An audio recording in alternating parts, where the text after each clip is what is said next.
La Cour pénale internationale a annoncé jeudi avoir levé le mandat d'arrêt international émis à l'encontre de l'ex-première dame ivoirienne Simone Gbagbo, accusée de crimes contre l'humanité lors de la crise de 2010-2011.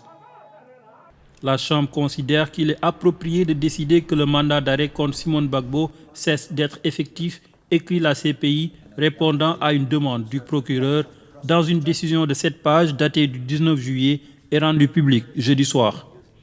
Simone Gbagbo était réclamée depuis 2012 par la CPI pour 4 chefs de crimes contre l'humanité, à savoir meurtre, viol, autres actes inhumains et persécutions commis pendant la crise post-électorale de 2010-2011.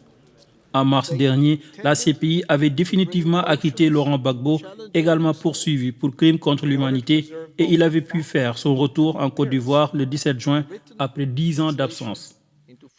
C'est un sentiment de joie et de soulagement. Et Mme Gbagbo a le même sentiment. Elle est soulagée d'avoir la levée de son mandat.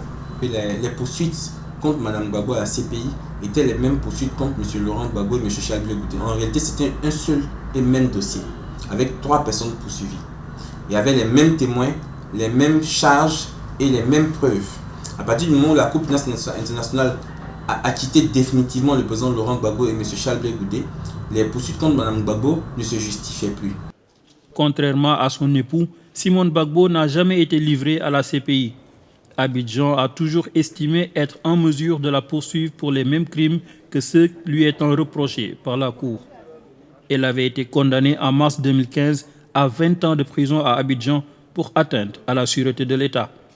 Insuffisant aux yeux de la justice internationale qui estimait que la Côte d'Ivoire ne prenait pas de mesures tangibles pour juger Mme Gbagbo pour les mêmes crimes que ceux allégués par la CPI.